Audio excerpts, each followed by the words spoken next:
When my brother's death certificate started to peel at the corners, I knew he'd buried more than just lies. It was a brittle, late winter morning, Saturday, March 4th, 2017, when the Coast Guard radioed in the report. They said it was a boating accident on Lake Huron. I remember the wind off the water cutting through my coat like a punishment. No body, but enough evidence, the investigator said, voice flat, eyes somewhere past me. No body, but enough evidence. I still hear it sometimes when I wake before dawn. Before we continue, please subscribe to the channel and tell us where you're listening from. They held a memorial the following week at St. Bartholomew's in Detroit. My mother's friends filled the pews with flowers that smelled too sweet for grief. I watched strangers pat my shoulder, muttering condolences that felt like signed receipts, proof that David Miller, age 48, was gone. 2 days after the service, our family lawyer, Mr. Harris, called. The claim's been approved, he said, voice practiced and detached. The $10 million life insurance policy will be distributed once probate clears. I remember leaning against the kitchen counter, my hand gripping the edge. $10 million, that was my father's entire legacy. Years of blueprints, projects, and pension funds turned into one tidy sum of paper value. Then came the twist of words that sounded harmless. Your portion will be frozen temporarily pending estate division. I trusted him. I trusted the process. But that trust was the first grave I dug. The days that followed blurred into paperwork and phone calls. My mother's health declined quickly after David's death. She seemed smaller, as if grief had been subtracting her. When she passed that July, I inherited her house in Detroit, a tired two-story on Linwood Street with peeling paint and a yard the wind never stopped touching. While sorting her things, I found a cedar box tucked at the back of her closet beneath her old coats. Inside were some canceled utility bills, a rosary, my father's broken watch chain, and a single folded letter. David has plans offshore. That's all it said. No greeting, no signature, just her neat, slanted handwriting. The moment I read it, my pulse changed tempo. Offshore. That word doesn't belong to ordinary people. Offshore means accounts, secrets, jurisdiction. I set the letter flat on the table beside her checkbook and stared until the ink started to blur. For a while I tried to convince myself she was just repeating something she'd overheard, but my mother wasn't the type to write down gossip. She wrote facts. And this one fact redefined everything I thought I'd buried. I slipped the letter into a plastic sleeve with the death certificate, noting the date March 28, 2017. I wrote it on the corner with a blue pen like I was labeling evidence in my own trial. That's what it felt like, guilt cross-examining suspicion. You'd expect anger, but it didn't come yet. What came first was shame. Shame for every time I'd dismissed my instincts. For every red flag I'd folded neatly into denial. I thought about the last voicemail David had left me in February. His voice calm but hurried. Just some business stuff, bro. If anything happens, it's all under control. At the time, I laughed. I didn't laugh anymore. The insurance firm had sent me copies of the payout documentation. The policy number, the notary seal, the date of death. But one detail caught me off guard. The claim examiner's memo. Buried in the third paragraph were 6 words that froze me mid-sentence. Unidentified personal effects recovered elsewhere. Elsewhere, another evasive word. Like offshore, it created space between fact and truth. That night, I took everything to the kitchen table. The policy documents, the Coast Guard report, my mother's letter, and laid them side by side. The house was silent, except for the hum of the refrigerator and the faint creak of the furnace. The wind outside pressed against the old windows, making them rattle like breath through teeth. It felt like the house itself was holding something back. I wrote a list on a yellow legal pad. March 4th, 2017. Accident, Lake Huron. March 11th, memorial service. March 13th, insurance approval call.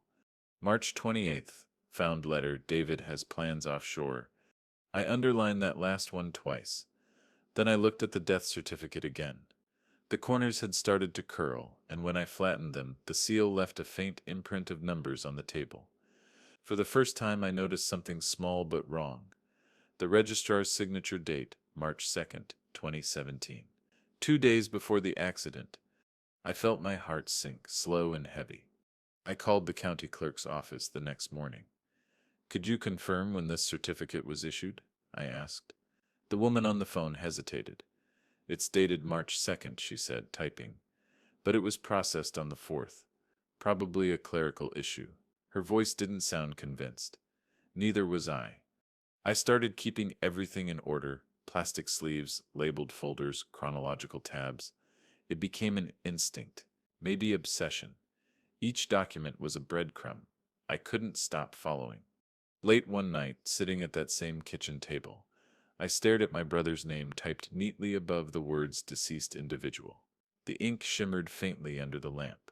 I thought about my mother's letter, about those plans offshore. If he'd truly died, what plans could still be moving? And if he hadn't, where was my brother hiding while I mourned him? I got up, opened the window, and let the cold March air rush in. It smelled like iron and distance, the same air that must have moved over Lake Huron that morning. My reflection in the glass looked older, harder. That was the night suspicion stopped being a passing thought and became something else entirely: purpose. I slipped the letter and death certificate into my briefcase, locked it, and wrote the number of the combination lock on a post-it note. I stuck it to the inside of my mother's Bible, the same one she kept open by the window. It was symbolic, maybe, but it felt like insurance of my own kind. In grief, you learn what belongs to you and what doesn't. The memories, the pain, even the questions, they start to sort themselves. What didn't belong to me anymore was blind trust. When I closed that cedar box and turned off the kitchen light, I didn't know yet that I'd spend the next 7 years chasing the truth across borders and signatures. All I knew was this: the paper that declared my brother dead had started to peel, and beneath it something alive was still breathing, and I intended to find it. The first time I returned to our childhood home after Daniel's death, it felt like walking into a lung that had forgotten how to breathe. The air was heavy, not with dust, but with memory. Every photo frame along the hallway leaned slightly forward, as if trying to listen. Momsep's plants had died. The same woman who could coax green from gravel had let them brown at the edges and crumble. She sat by the window with a wool shawl and a stillness that frightened me. When I asked if she'd eaten, she nodded, but her plate was untouched. The insurance letter arrived that afternoon, addressed to Daniel Harper, deceased. Inside, a sterile apology: claim under review pending verification. Verification, a word that made me itch. I walked to Daniel's old room that evening, tracing the smell of oil and cedar. His desk was exactly how he'd left it. Pens aligned, a coaster ring where his coffee mug always sat. But the closet, that's where the air changed. Tucked behind his Coast Guard uniform was a dark blue duffel bag. Inside, a burner phone, a half-torn envelope from the Cayman Islands, and a slip of paper with 3 words written in Daniel's handwriting: "Don't set to let them breathe." I stood there, hearing the house creak under the night's chill. It wasn't just grief anymore, it was suffocation. Every sound, the slow tick of the kitchen clock, the moan of old pipes, felt like someone trying to exhale through water. That night, I didn't sleep. The letter, the phone, the offshore trail, they formed a pulse I couldn't ignore. And for the first time since March 4th, I stopped mourning my brother. I started hunting him. By April, the investigation had turned into an obsession. The duffel bag sat on my desk like a silent witness, a reminder that every truth I'd trusted could melt if looked at too long. Daniel's phone was a labyrinth of half-buried numbers. Most were dead lines, but one, saved only as RS, rang twice before a woman answered. Her accent was clipped, almost rehearsed. "You shouldn't be calling from that number," she said. "Who is this?" I asked. "Someone who thought your brother understood silence." Then the line died. I traced the Cayman envelope to a holding company named Mariner Trade Limited, supposedly dissolved 2 years ago. Its address led to a rented postbox in Toronto. When I arrived, the clerk glanced at my ID and froze. "Daniel Harper?" he whispered. "He just picked up last month." My throat went dry. I showed him the death certificate photo on my phone. He shook his head. "That's not the man I saw." That night, I pulled every document I had onto the floor. Daniel's Coast Guard files, the insurance report, the letter from the bank. Each one looked official until you noticed the details. Ink shades slightly off, fonts mismatched by millimeters. A pattern began to surface. Daniel hadn't yet died. He said it'd been erased. The final proof came from the burner phone's message folder. One unsent draft dated March 3rd, 2017, the day before his supposed death. If you find this, don't chase the mirage. Mirage. That word burned through me. It wasn't just Daniel's disappearance. It was everything. The insurance, the paperwork, even my grief carefully engineered to shimmer and vanish. When I closed my laptop, the room felt hollow, like something had inhaled all the air and decided not to give it back. And somewhere between disbelief and rage, I realized, if my brother wanted me to stop chasing the mirage, he should have hidden it better. By May, I was living between time zones and truths. Sleep came in fragments. Meals felt like rehearsed gestures. Every lead dragged me deeper. Every silence sounded like a warning. The harbor where Daniel's vessel was last seen had changed little. Same rusted pylons, same smell of diesel and wet rope. The local patrol officer, a man with eyes like gray stones, remembered everything too clearly. Storm rolled in fast, he said. No distress signal, no wreckage, just gone. Gone. That word had followed me for months. I stood at the dock long after he left, watching the tide drag pieces of kelp in slow circles, a rhythm that wasn't random, a quiet pull beneath the surface, the undertow. In that drag of water, I saw it all again. Daniel's note, the offshore trails, the lies folded into government letters. Every detail moved with the same hidden current, something below pretending to be calm above.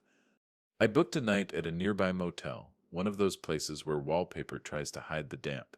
I spent hours replaying Daniel's final days using the coordinates found in his messages. A pattern emerged, each location aligned with old Coast Guard salvage zones.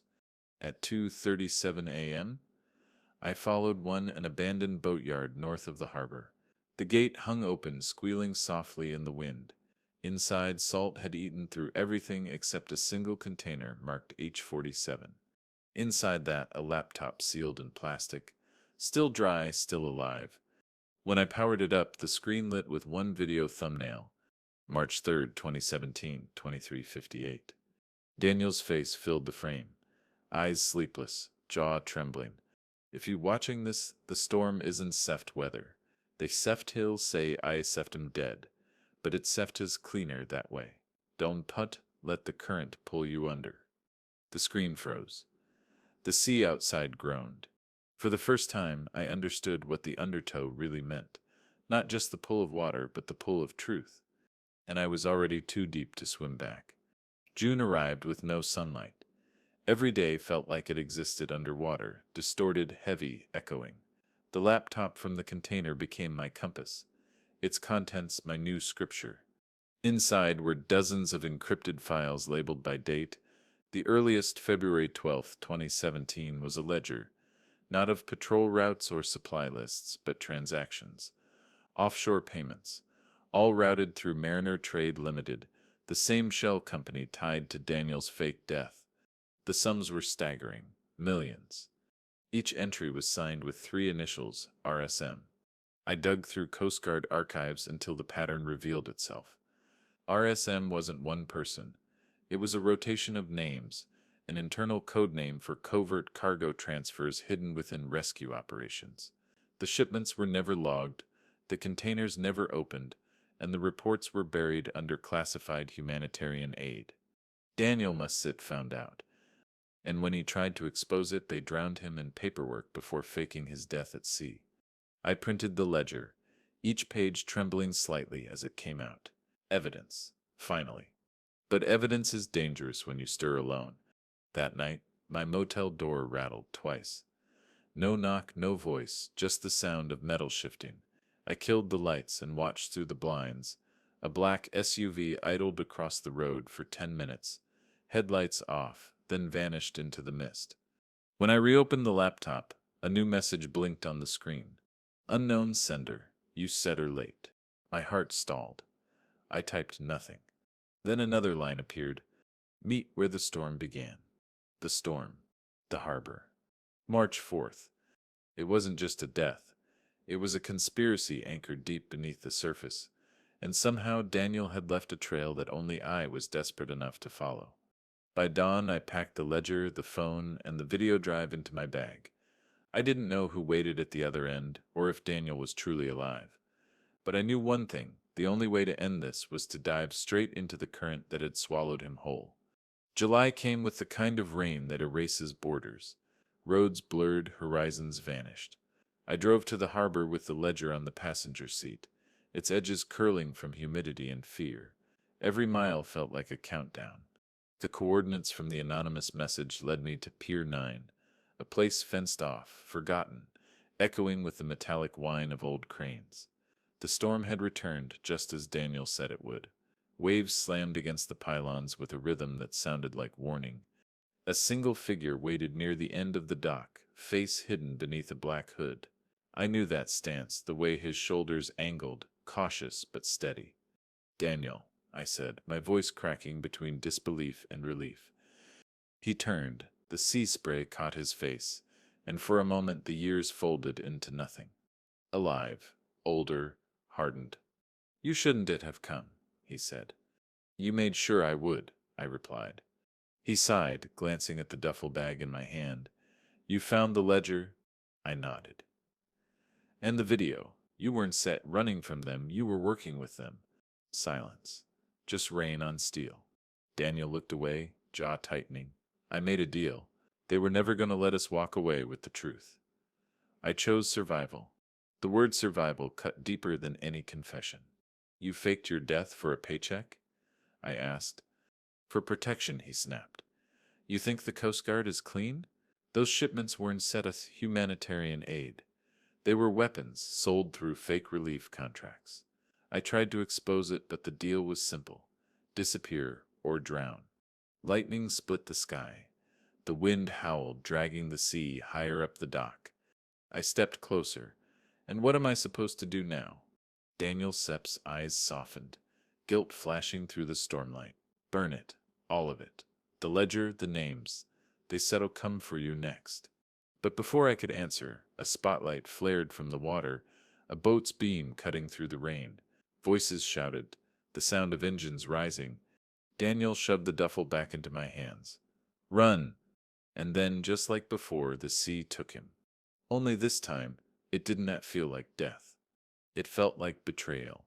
By August, the world had narrowed to a single destination: the lighthouse on Coldwater Point, the place Daniel and I once used as kids to signal each other across the bay. I hadn't been there in 20 years, but the anonymous messages didn't stop after the storm. They just changed tone.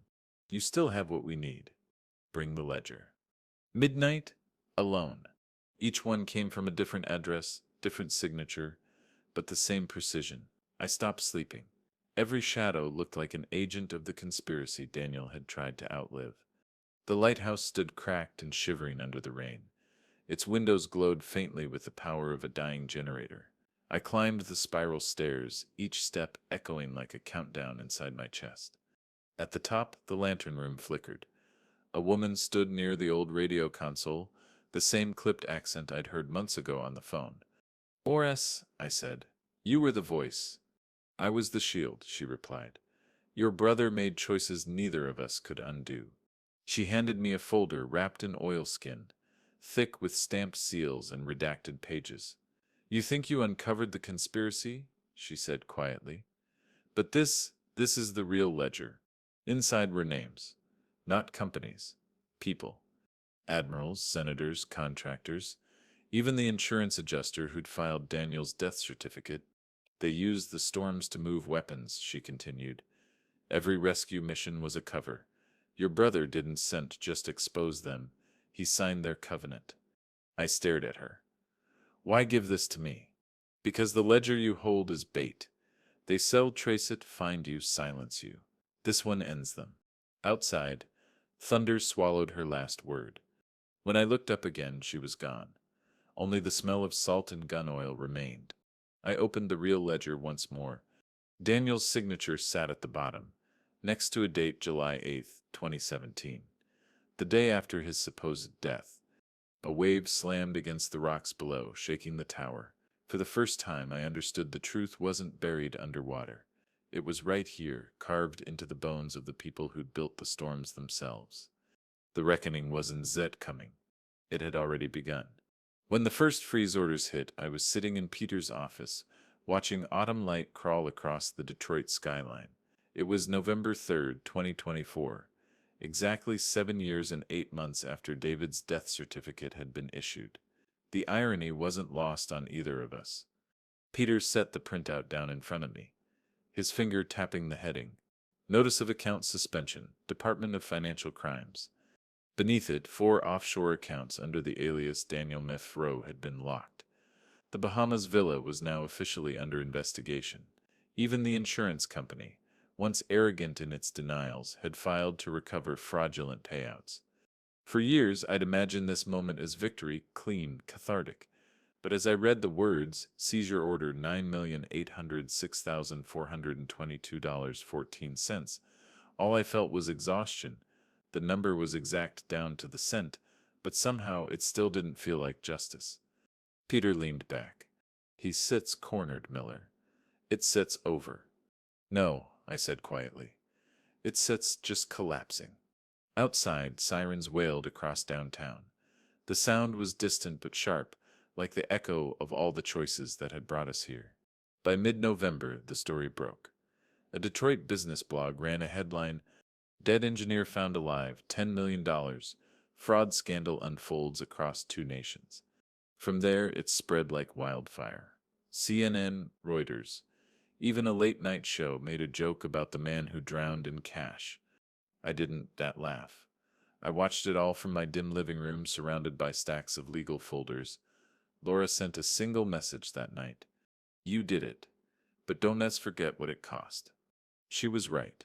My job was gone. My health wrecked. My reputation split between pity and awe. Justice has a price tag, and it never takes installments. 2 weeks later, I got a call from Nassau. A local investigator named Sergeant Elaine Harker confirmed what Peter had suspected. David's assets weren't just seized, they were unraveling. The villa was registered under a trust, she explained.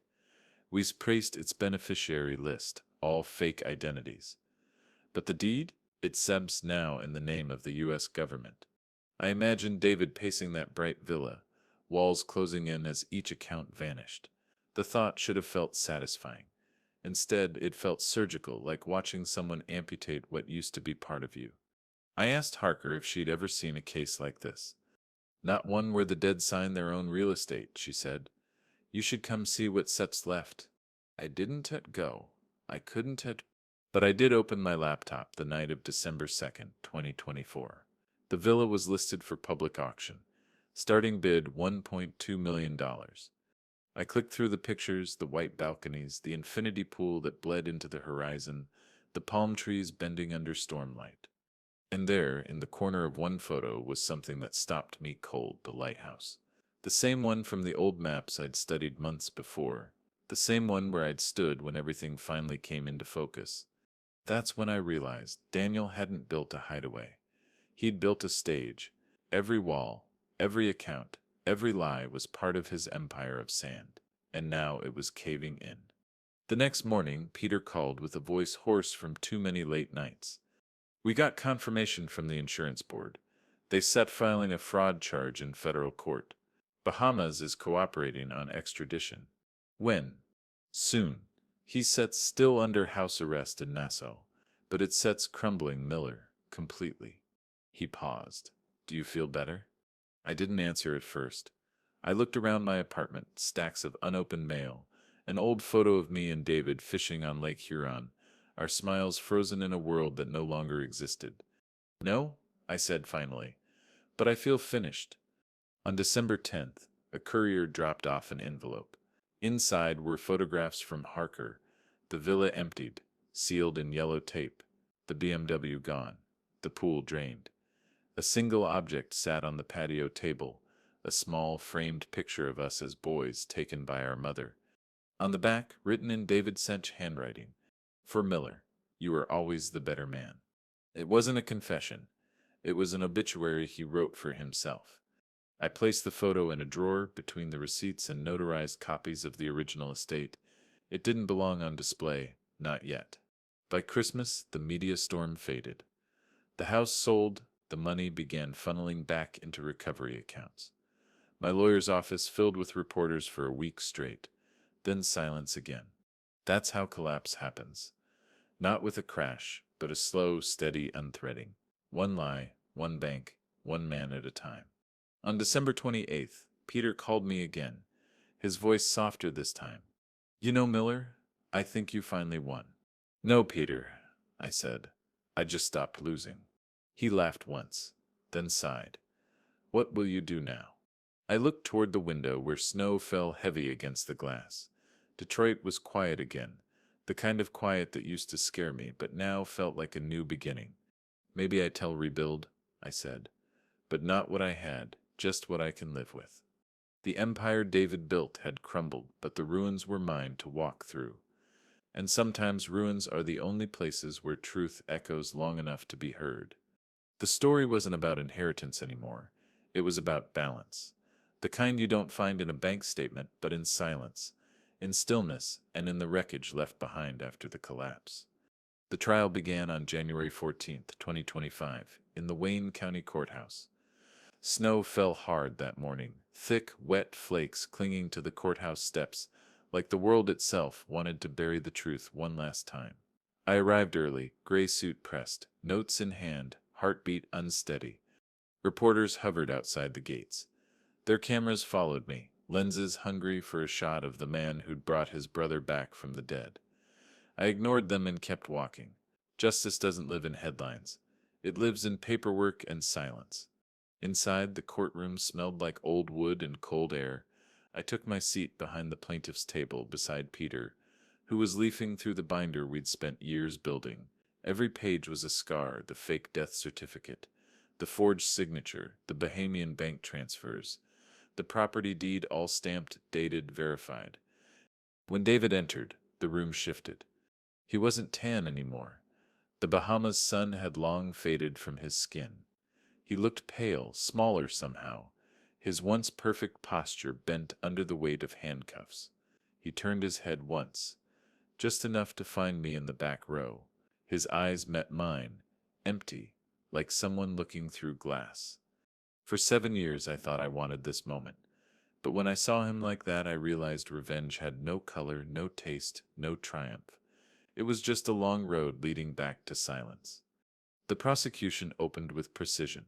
Assistant District Attorney Claire Moretti stood tall, her tone steady, her evidence airtight. Your Honor, this case is about betrayal. Wrapped in paperwork. A man declared dead on March 4th, 2017. A man who faked his death to steal his family SEP's inheritance and live under a false name in the Bahamas. Each document clicked into the record like a lock turning.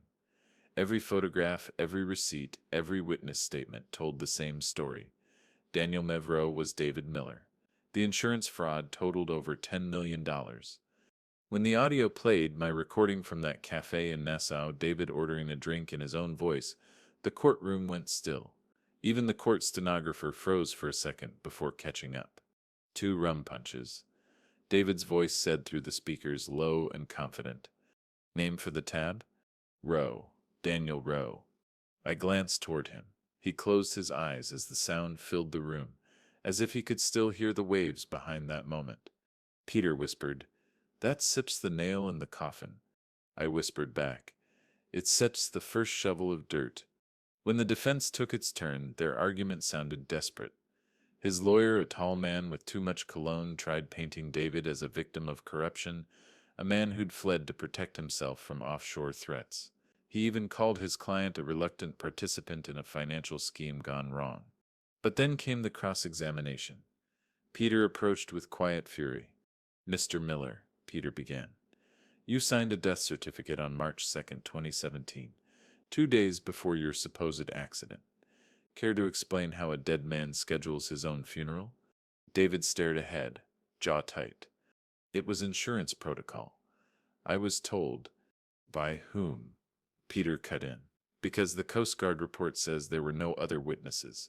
You were alone, weren't it you? David hesitated. The silence that followed was heavier than any answer. The judge raised an eyebrow.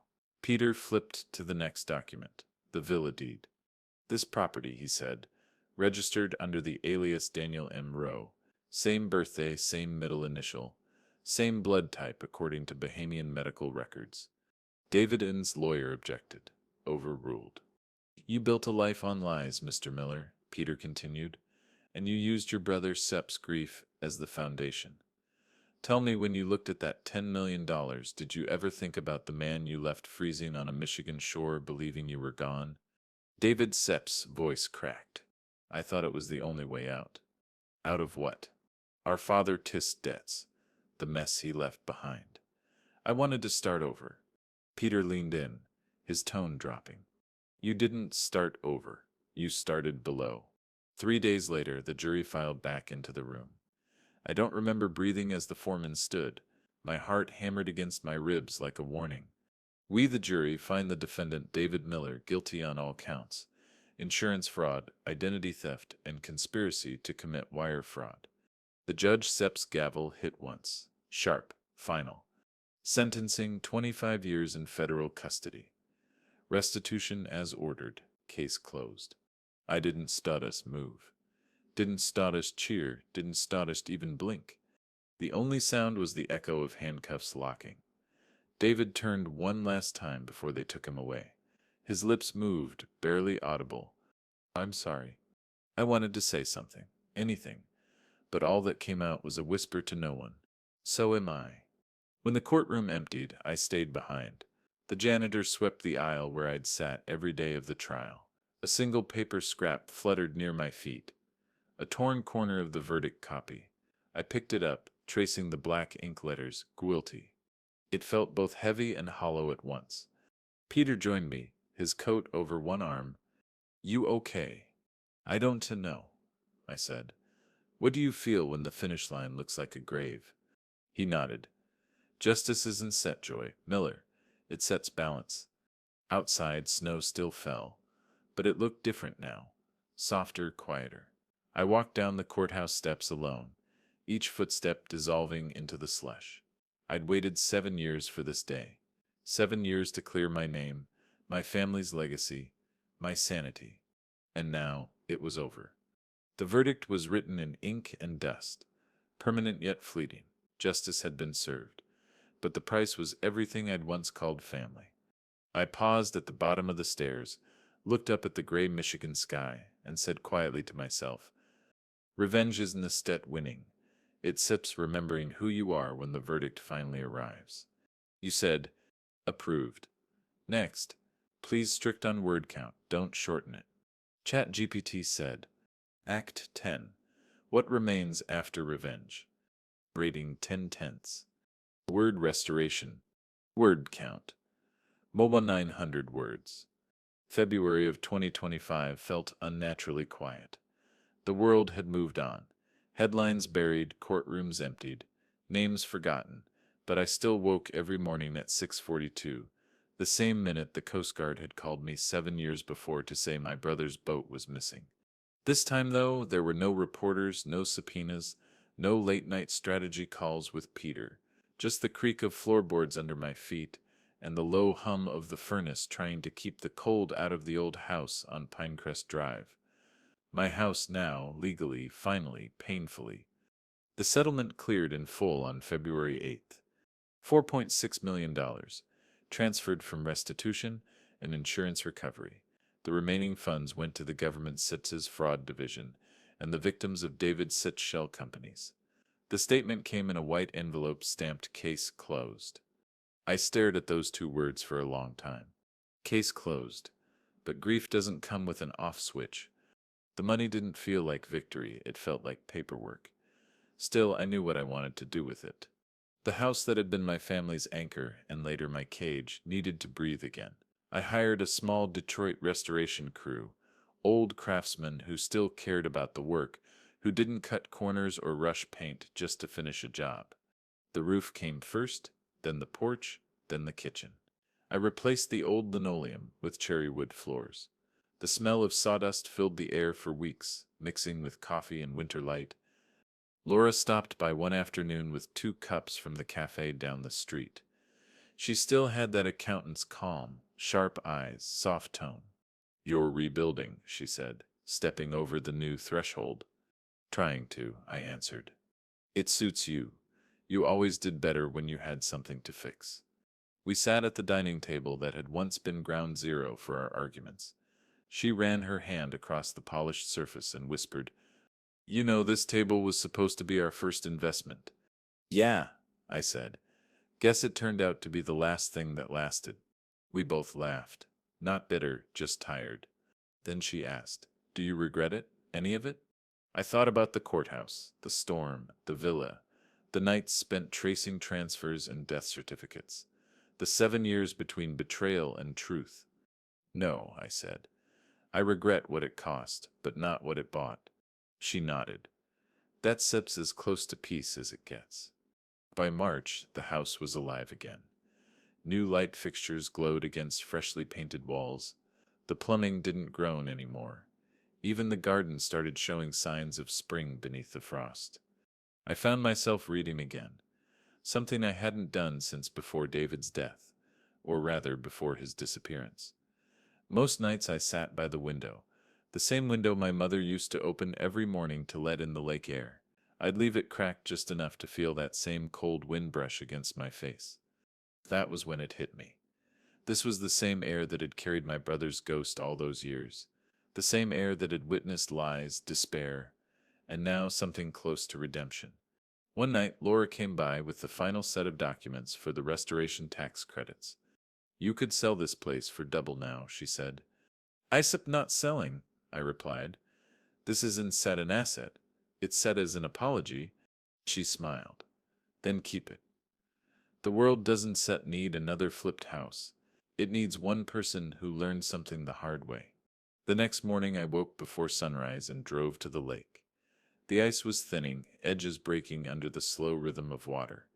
I parked near the same spot where I'd stood in 2017, when the Coast Guard handed me the report that declared my brother lost. The shoreline looked the same. Gray sky, sharp wind, gulls cutting through the cold. But I was different. The man who once begged for answers had become the man who now lived within them. I pulled out an envelope from my coat pocket. Inside was the first receipt I'd ever found, the one that had started it all, with the line "Offshore Transfer, April 12, 2017. I folded it once, then again, and let it fall into the water. It didn't sink right away. It floated, turned, and slowly dissolved, ink bleeding into waves like it was finally ready to disappear. I whispered, "You don't own me anymore."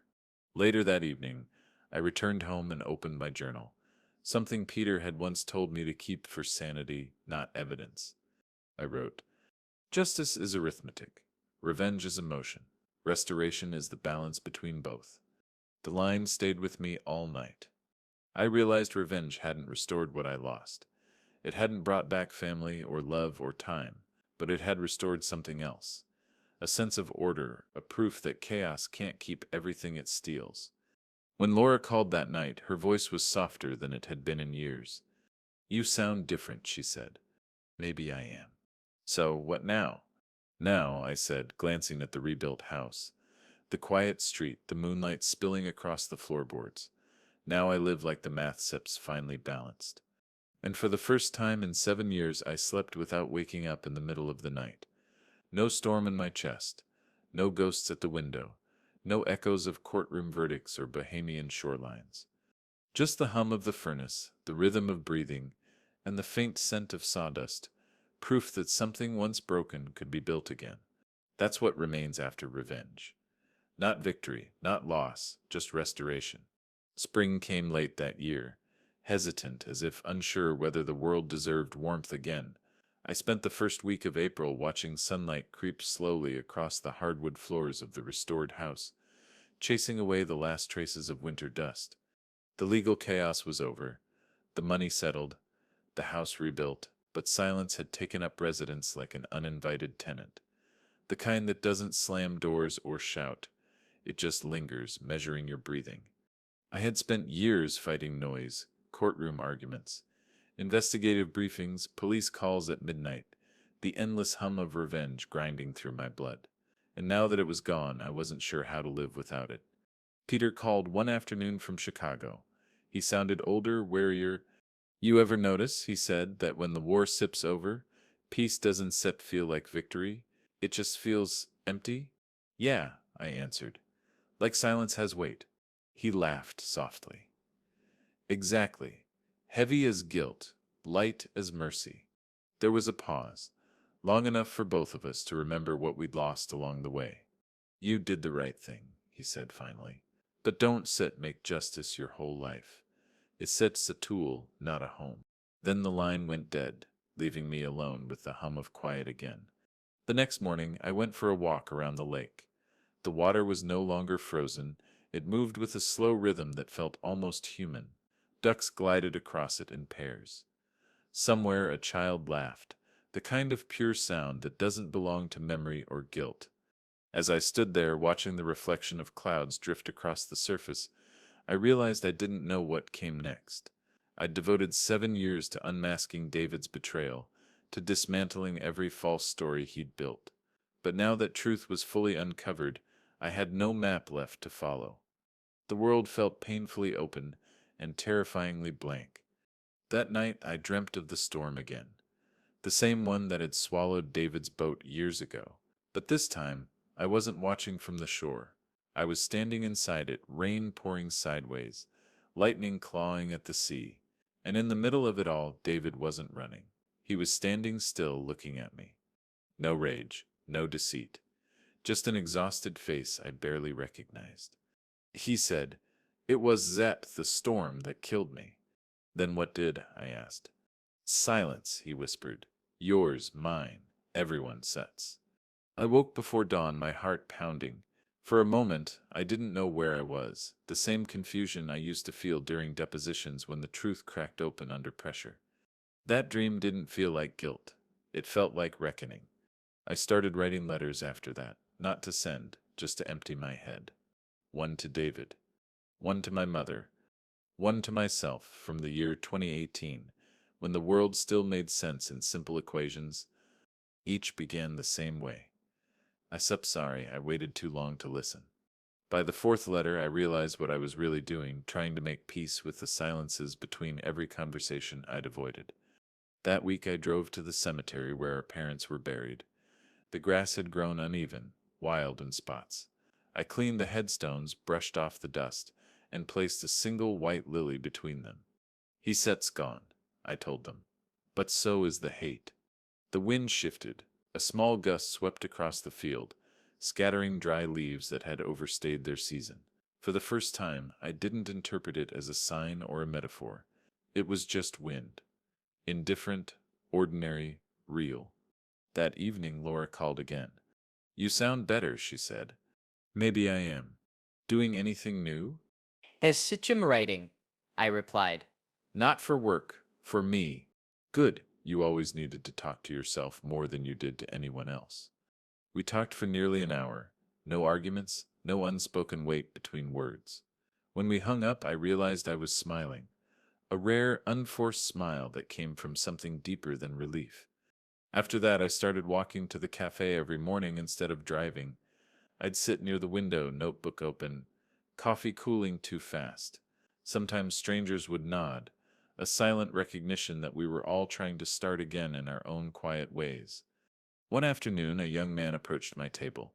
He'd been coming in often, laptop always open, eyes always tired. "Hey," he said shyly. "You stut the guy who fixed up the old Pinnycrest house, right? That seps me. Looks amazing now. My dad used to drive by it every day, said it was cursed." "Maybe it was," I said, smiling. "But curses lift when you stop feeding them." He laughed. "Guess that sips is one way to put it." When he left, I looked down at my notebook. On the open page were two words written larger than the rest. "Reckoning done." The silence still comes, but it no longer feels heavy. It feels earned, like the space left behind after a storm clears, before new sound fills the air. Sometimes at night I sit by the window and listen. The house creaks, the wind moves through the trees, And in those moments, I understand something I never did before. Revenge is loud, but healing is quiet. It doesn't announce itself. It just settles slowly, softly, until one day you realize it's been there all along. That's the weight of silence. Not punishment, not peace, just reckoning. By the time May arrived, the city had begun to hum again. Construction trucks on the avenue, lawn mowers in the distance, the faint rhythm of people trying to make sense of another year. For the first time in almost a decade, I felt like one of them. Not a man chasing ghosts or rebuilding broken walls, just another quiet soul learning how to live after the storm. The house on Peanut Crest no longer looked haunted. The front porch smelled like fresh varnish. The garden had started showing small bursts of color, yellow tulips, wild lavender, and a stubborn cherry tree that refused to bloom last year but now stood defiantly full of life. I'd learned to appreciate that defiance. It was the same force that had kept me standing when everything else had crumbled. Still, there were mornings when I'd catch myself pausing at the mirror, waiting for the reflection to look like someone I trusted again. Peter visited in mid-May. He arrived without warning, same old rumpled jacket, same tired grin. "You weren't easy to find," he said, setting down his briefcase. "Didn't think anyone was looking." Not everyone forgets the people who made their cases worth fighting for. We sat outside on the porch steps, coffee cups between us, sunlight slipping through the trees. He looked around at the restored house with a sort of quiet satisfaction. "You did all this yourself?" "With help," I said. "But yeah, I stayed. I fixed what I could." "Good," he said. "Too many people walk away before the rebuilding starts." There was a pause. Not the heavy kind anymore, but a natural one, like breathing. "You ever hear from Laura?" he asked. "Sometimes. You too." "We sent her fine." I cut in gently. "Not together, not distant. Just fine." He smiled. "That sips are rarer than you think." That night, after Peter left, I sat at my desk sorting through the old case files. Not because I needed to, but because I wanted to remember what I'd survived. The pages were worn, faded at the edges, some stained with coffee, others with tears I'd never admit were mine. Every number, every photograph, every signature carried a memory. Together they told the story of how far a man could go to right a wrong, and how far revenge could go before turning into self-destruction. I found an old note from David tucked inside one of the folders, just a line scribbled on hotel stationery. "I thought I could fix it before you found out." The words hit differently now. Back then, they were proof of guilt. Tonight, they just sounded like a plea. For the first time, I didn't feel anger, just understanding, not forgiveness, but something close. Maybe that was the first step toward redemption. The following weekend, Laura stopped by again. She brought a box of old photos she'd found while cleaning her attic. "Figured you'd want these back," she said, handing them over. Inside were snapshots from another life, family barbecues, Christmas mornings, the day we signed the papers for our first apartment. And there, at the very bottom, one of David and me on the boat when we were kids. Both of us smiling, eyes squinting against the sun, hands gripping the same fishing line.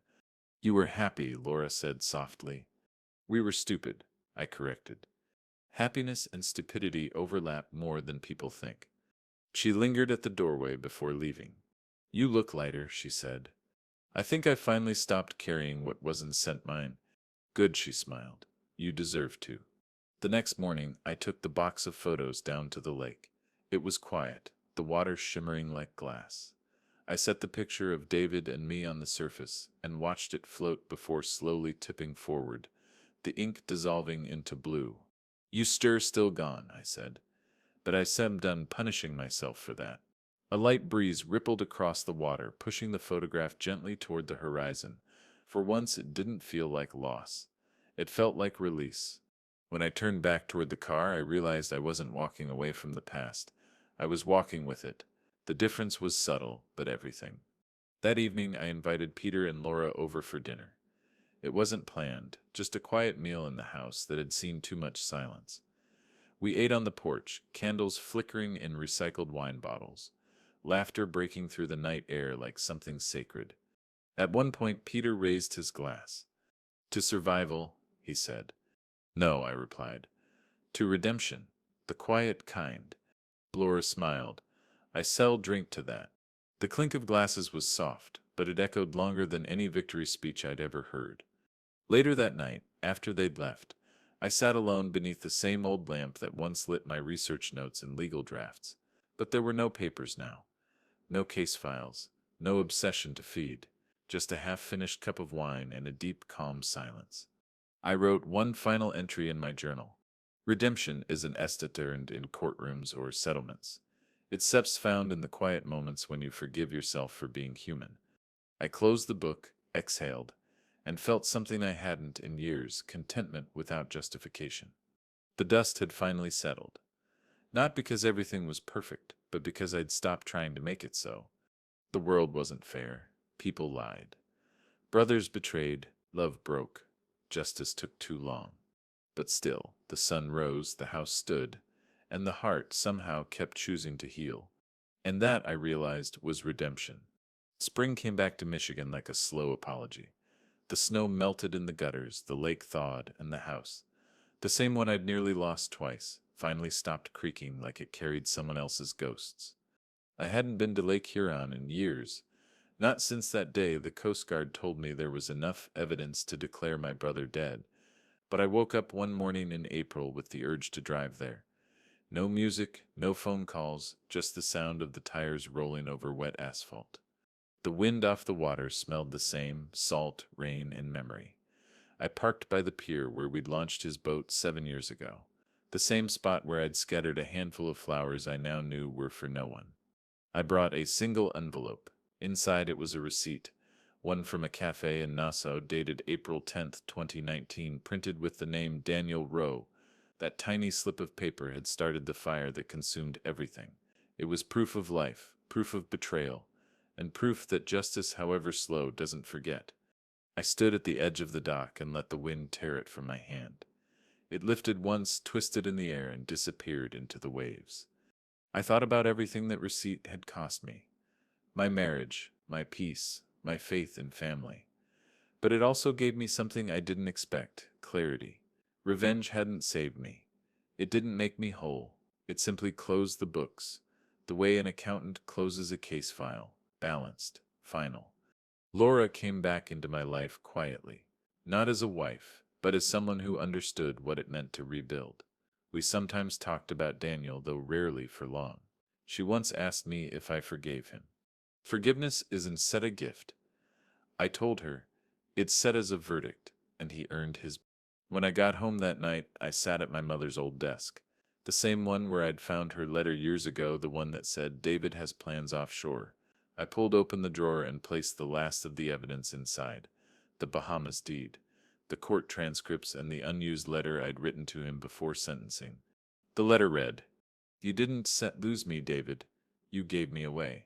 And I finally learned how to stop asking for what you never meant to keep. I sealed the drawer and locked it. That sound, the soft click of the key, felt like the closing of a chapter I'd been writing for most of my life. The next morning I woke early and made coffee. No alarms, no lawyers, no waiting for the next call. Just silence. Real silence. I watched the sun rise through the kitchen window, light spilling over the lake like gold melting across the horizon. That's when it hit me. Freedom doesn't roar, it whispers. Some debts can be paid, only understood, and some endings aren't victories, they're releases. I walked to the door, looked once more at the calm water, and said quietly to the ghost that started it all, You didn't lose me, you gave me away. Then I closed the door, for good.